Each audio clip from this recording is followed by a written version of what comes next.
guys, I'm Doug. And I'm Pat. Welcome back to the Doug and Pat Show. Things have changed, people.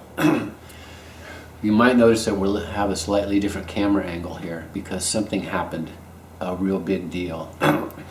There was a tree, large tree, my own large tree, that fell on the house and basically destroyed the studio that we filmed in. An act of nature? Well, I don't know. The tree was there for 120 years, and it didn't uproot. It's a fir tree. It didn't uproot. It broke off almost as if somebody had done something to it to make it break. We have a story to tell. What's that? Pat's pointing out that we now have a tree in the closet. That's part of a branch that came down and went through the roof, through the floor, and into the garage that's down below. The damage is extensive. Here's some footage of what it looked like before, and then this is some footage of what it looks like now. So I'm running all these pictures. And how many guitars got run during this whole process? It is miraculous that none of the studio equipment and none of the instruments and none of the amplifiers were harmed in the event. Amazing. So there's good and there's evil. The good was on our side. Again. What about the evil? The evil. I think this is what this is about. Before we go back in time to the beginning of the story, I just want to ask Pat about, he went down to Los Angeles not that long ago on invitation of Tom Bukovac to do a transaction, but also because it was the Jim Irsay band. Right. With, if you guys are familiar with that, they have lots of artists on them. And one of the artists was Billy Gibbons. Is that right? That's right. That's right. We, seeing Bukovac and Kenny Wayne and all these other people was great, and that made the trip all worthwhile, and the deals that we did. But I was looking forward to meeting that guy. And the alleged Billy Gibbons. Went to the sound check the day before and just missed him. Saw everybody else. Went to an after show party the night of the concert, and everybody showed up there but he who shall remain nameless. Yeah. Just as well. So let me get this right. So Bukovac got you in with backstage passes, all access, so you could go in and check out the rehearsals, and you got to see everybody but Billy, who for some reason left before you arrived. That's right. 2, you went to an exclusive backstage pass party. Was everybody who was in the show there? Everybody. Except Billy. Yeah. Except the alleged Billy. And do you think that word got out, probably so, that you were coming? Probably. Yeah. Probably. This is disturbing. Let's go back in time to how this story developed and move it forward from there. This goes back a couple months.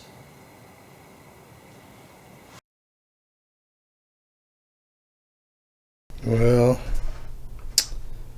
I just don't know. I don't know. Pat, It's going to be hard. Yeah. what are you doing? I'm just trying to get some more information. Oh, about the mysterious Billy G replacement thing you've been talking about, that conspiracy thing. I'm going to have to give you some benefit of the doubt on that, because I see you're looking at some of this early stuff. I heard on YouTube a video of, it was not a video, it was a recording of ZZ Top live in like 71.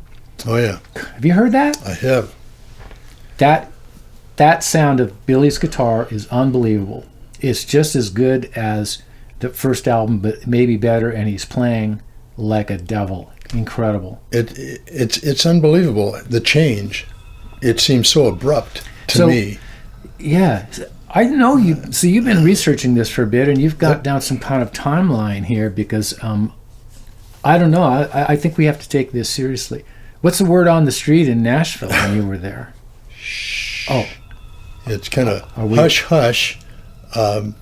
He's kind of surrounded by this group of people. You remember, like what Elvis, he had Memphis Mafia. Okay, this would be the Nashville Mafia. Shadow. Whatever. Shadow protectors. And they protect him, and they tell him what to do, when to do it, how to do it.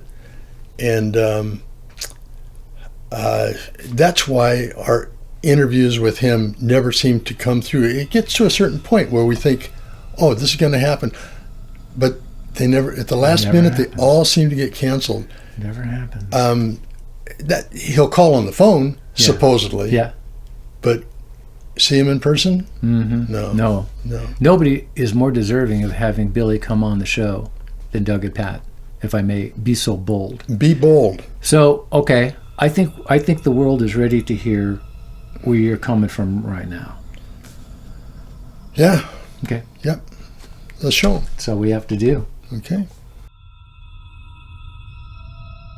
We're going to do a departure of our usual show, which is about information for our guitar-playing brethren and sisterin worldwide. This is an important thing. Pat has some information here today, and we can't conceal it anymore. Pat? Yes, we do. Yeah, this is serious, so act serious. It is serious. It is serious. And, and this is between us and you. So, we don't want any letters or anything like that saying you guys are full of whatever. Yeah. Because that's, the facts are facts. Yeah. And the proof is here. The proof is in the pudding, so they say. Yeah. And what we're going to talk about today is going to be about Billy Gibbons and about his untimely death and the cover-up that followed it. I'm just going to hold this here in memory of the real Billy Gibbons while we expose this travesty. Yeah, as you know, we've been trying to get Billy on the show for, 11 years. 11 years. And there's always an excuse somewhere along the way. And he's canceled a couple of times. Supposedly he's called on the phone a couple of times, which we believe he did, but we'll see. Is friends of his that we know personally here in Portland are tight-lipped about everything and have been for years. Anyway, to make a long story short, or here's a long story. When we went to Nashville, Doug and I and our wives, we cruised around and did all that, and we were downtown. The girls were up in some of the shops. Doug and I were down by the waterfront, and we're sitting on a bench to rest our laurels because he's old. And we're sitting there, and a guy we're talking about Nashville and how cool Nashville is and all of that, and the people and the stores and all this, and how clean the city was. And the lack of homeless people that we saw compared to Portland. And a guy comes walking by at that time, and he's pushing a cart. A basket like from a Safeway store or something. And he says, "You mind if I sit down a spell?" And what do you do? Well, sure. And he didn't look homeless, but he didn't look like... Looked a little rough. Yeah, he didn't look dapper like we always do. Yeah. And so we made small talk, hey, how do you like Nashville? What are you doing here and all this? And he said, well, we're just here. We're filming a show for the Doug and Pat show on YouTube. And we explained the show to him and all this. And he says, well, have you talked to anybody since you've been here? Who have you interviewed? And we said, we went to Carter's, we went to Rumble Seat, went to Gruen's. He said, well, we also, interviewed a fantastic guitar player named Tom Bukovac and a couple other people, and we were hoping to interview Billy Gibbons while we were here. And he says, well, that's not going to happen. And we said, well, what do you mean it's not going to happen? He says, he kind of looks around and he says, well, you know, there is no Billy Gibbons. He said, yeah, right. Yeah, okay. Why would he say that? You know, he knew something we didn't know. He knew something and he needed to share it. And we asked him what he meant by it. He says, you know, it's an insider Nashville secret. And nobody talks about it. It's kind of a hush-hush type of thing. And he says, have you ever noticed, he said, just think about it. Billy was actually born in 1949. And when their first album came out in 1971, you know, he'd been in several different bands and things. Developed his skills and all this. And I got to do everything here. Did your person not show up again? Not show up. Yeah. Well, okay. So then you got 1976 to 1979. So you got 3 years there that they took what they called a hiatus. I remember that. They all went their separate ways. They all went their separate ways. And, you know, between this time, they had 4 or 5 albums that were fantastic, that sounded great. Especially that first album, you know, that album.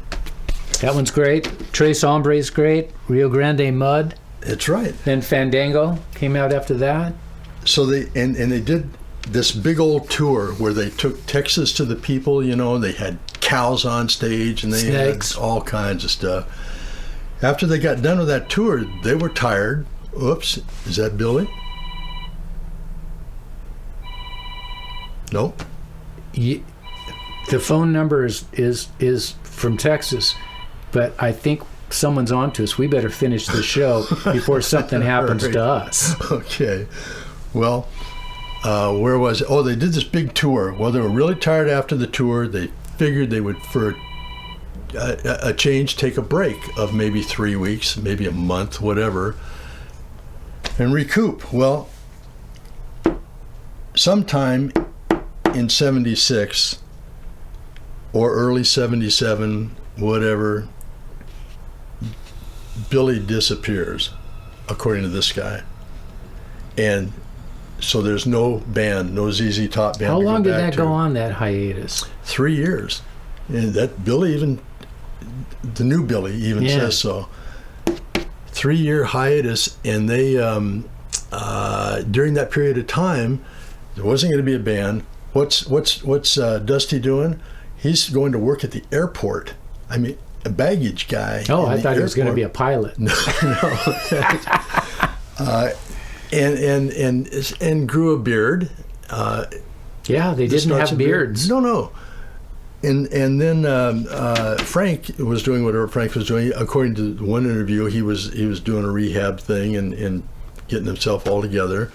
But there is no Billy. Where did Billy go? Well, some people say that he went to Europe.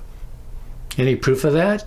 Did he go by himself? Who did he go with? What was he doing in Europe for 3 years? Photos of him anywhere? And how did he happen to just grow a big old long beard in Europe? Oh. That nobody was around. At the same time, supposedly Dusty. Well, it's true. So he does this thing in Europe, supposedly. While he's gone, you know, 3 years is a long time. The band's thinking, the guys are thinking, should be neat to play again. Yeah, it would. Management and all the higher up people, financial people, are thinking, man, here's a cash cow. These guys are doing fantastic. They were #1 band in the world for years. We need to do something about this. Well, what are we going to do? And so they were thinking, well, we need to get a guitar player. Well, how are we going to be ZZ Top without Billy's guitar and Billy's vocals, because he was the lead singer?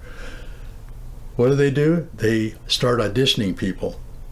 And they found a couple of people that were close, that did okay and all this, and they finally found a guy that could halfway play the licks, and could sing in a gravelly type voice.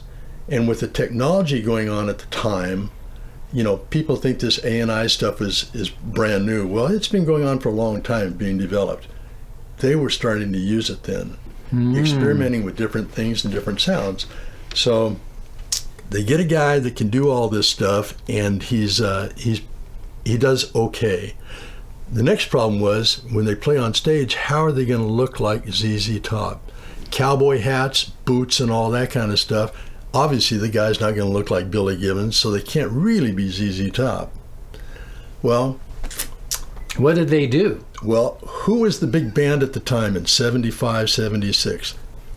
Kiss. And what did Kiss do? They painted their faces so that anybody in the band could be interchangeable. I mean, you could have somebody else come out and look like... And they did. And they did. They did. And paint their face. They were disguised. So they're thinking, well, what can we do to disguise ZZ Top?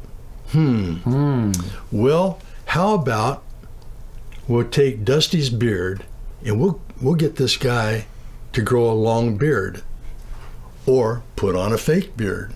Right. Makeup stuff, Okay. That covers that part of his face. Covers that part of his face. Then we got to put a hat on his head, because the guy was, I don't know, maybe he was bald-headed, maybe he had blonde hair, maybe whatever. Maybe he had a mohawk. Maybe he did. So they put this hat on his head, and what's left? The eyes. Yeah. What are you going to do about that? Well, that's just it. And so when you got the hat, the beard, and the eyes covered and all, what's left? A little bit of cheekbone and a nose. It could be anybody. Anybody. It could be anybody. It could be Michael Jackson. It could be Michael Jackson. That's right. So we'll do another show about that one. So let me ask you this. So the guy that they have can't really play like Billy. Those first 3 albums we're all familiar with. Yep.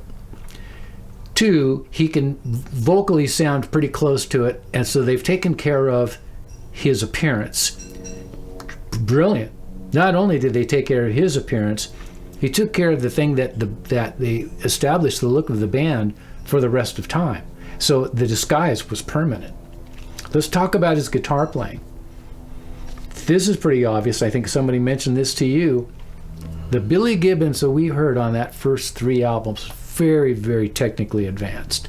Great tone, classic burst Les Paul through Marshall sound. Mm-hmm. Now, you're saying that they came back and started doing like Eliminator and those records? Completely different sound. Is that the same sound? Is that the same guy that would just completely abandon that and that's not the same sound. Abandoning Curly Gates. and Curly head. Curly. He's not playing his Les Paul anymore. He's not playing through Marsh. What's he playing through? Furry stuff. Guitars and different things that were made, custom made. Yeah, he's playing through a Bo Diddley Gretsch. Yeah, that's bunch of stuff. That was big changes. I guess part of it would be we can't prove that he was changed physically because we can't get past the disguise. Right. We can definitely get past that this guitar player that we're hearing is not that guy. Was there a name change somewhere along the line? I think there was. Yeah, probably. Well, they called him Billy Gibbons. Yeah. What was he called now? Well, if you notice, they call him BFG. Yeah. And BFG, because when the roadies and people would yell out, "Hey, Billy," he wouldn't turn around because he had no idea who in the heck they were talking about. So it was.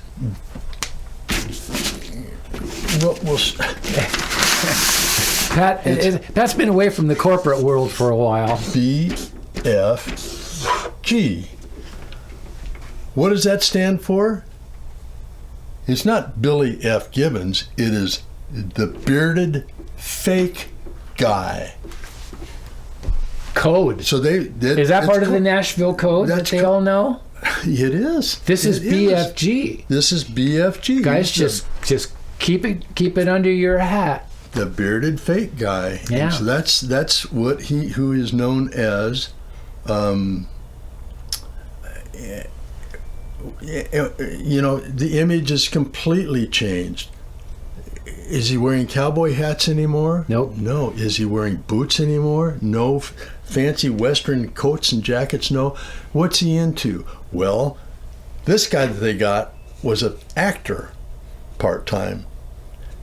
So Billy all of a sudden is acting. He's in a show called Bones on TV. Really? And doing stuff like that. The real Billy Gibbons wouldn't do that. Well, the real Billy Gibbons wouldn't break his promises to come on the Doug and Pat show. Okay, I think this is where this is leading. Where this is leading. So you've got a lot of things that are sitting out here that are pretty glaring. Yeah. I think as far as Billy goes, we have one ace. The Doug and Pat show with Doug and Pat have an ace. The ace is we had the opportunity to speak to Billy Gibbons in the old days. Pat, when you saw those guys in Salem, I think is what it was, first album stuff, Pat had an opportunity to talk to Billy Gibbons easily. And there were some things said between the two of them that only Pat and the real Billy Gibbons would know. The only two people, because it was a heavy conversation. If Billy Gibbons wants to prove that we are lying or making it up or trying just to have fun or clickbait or just being dumb guys, well, oofda, Billy Gibbons. You have to come on this show. Pat has two questions for you that only you and Pat know. And then it'll set you free if that's the case. Yep. I think that's fair. Oh, it's more than fair.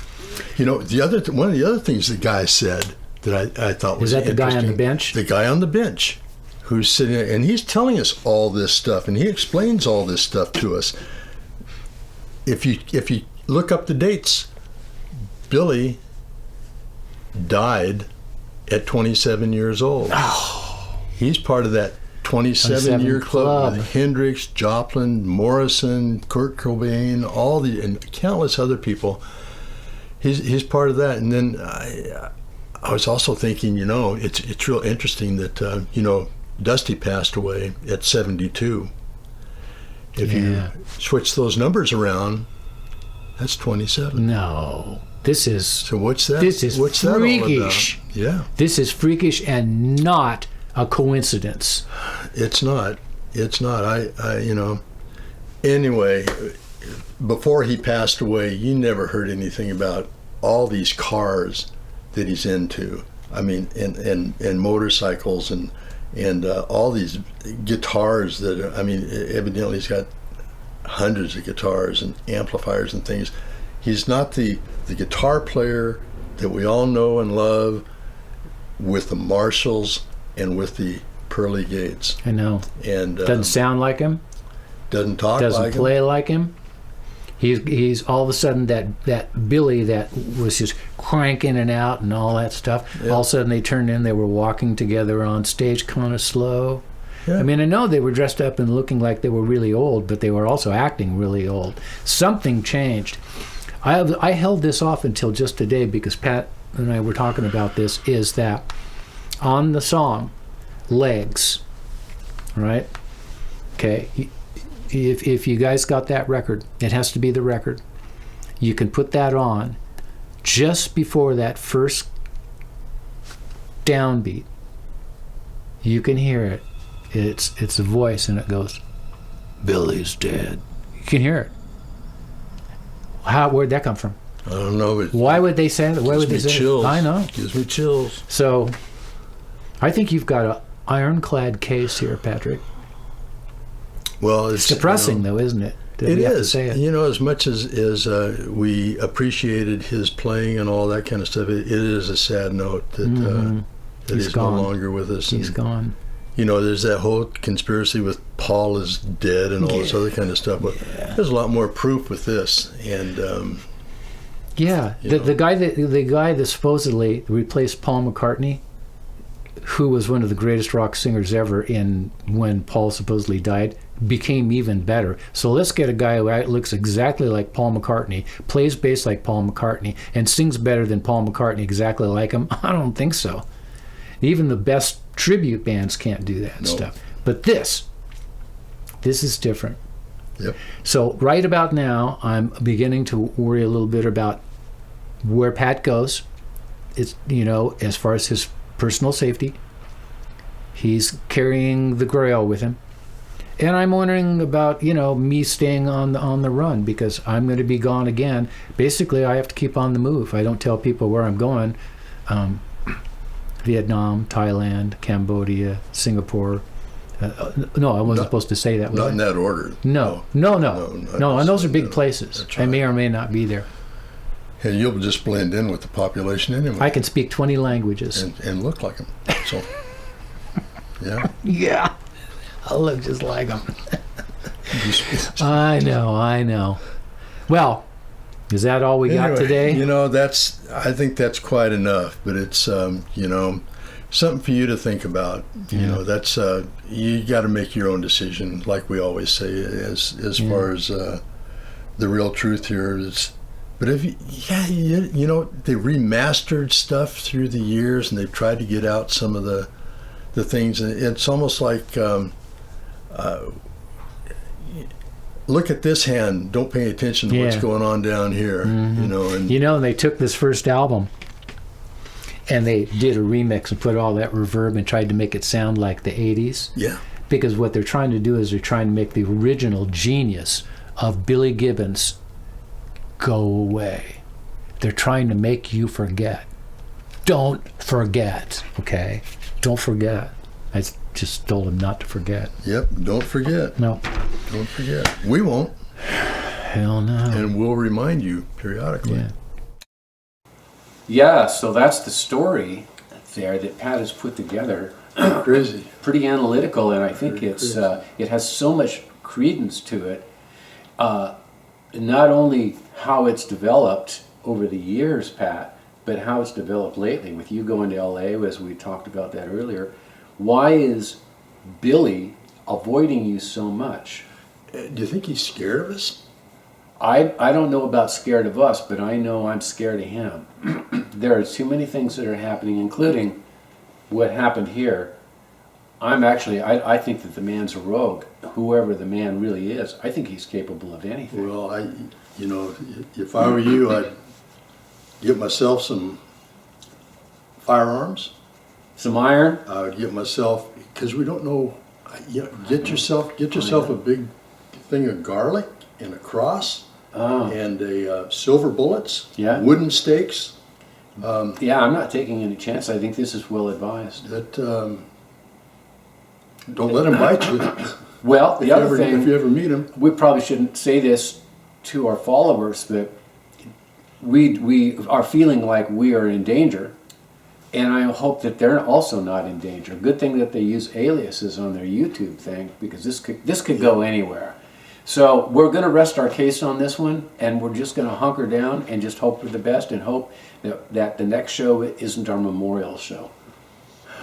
Yeah, for our sake. Yeah, for our sake. Right. But if we do have another show, what will it be about? Music City Bridge that you put on juniors and specials. How'd you come up with them?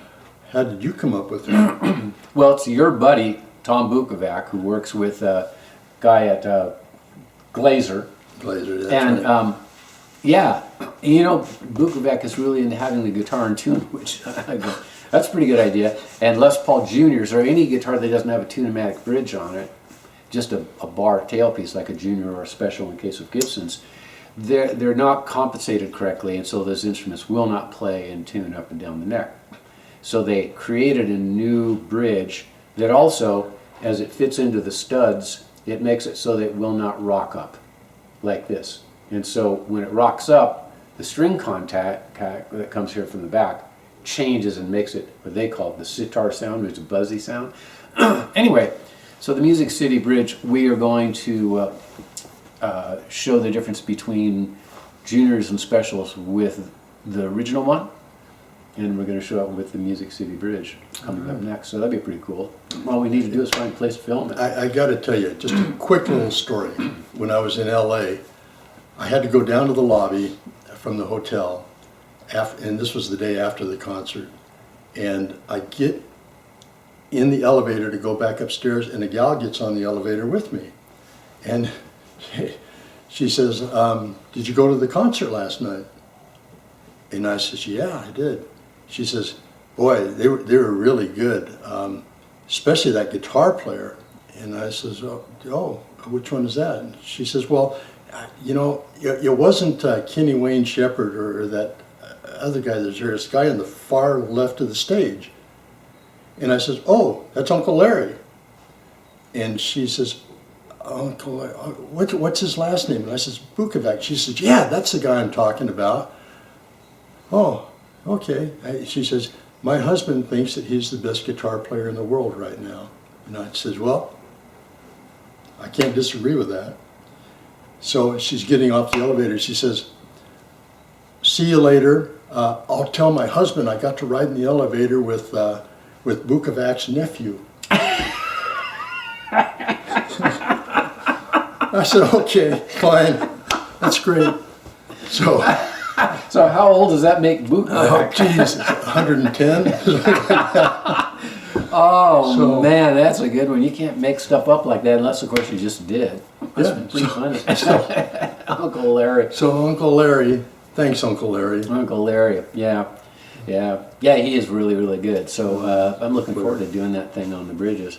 Well, think good thoughts for us. We'll try to recover from this, and we're watching our backs. We'll do it. Yeah. So I'm Doug. And I'm Pat. Hopefully we'll see you next time. Bye.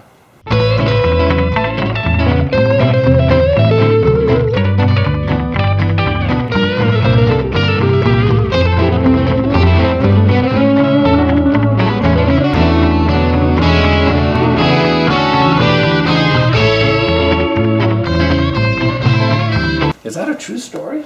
True story. Yeah, swear to God.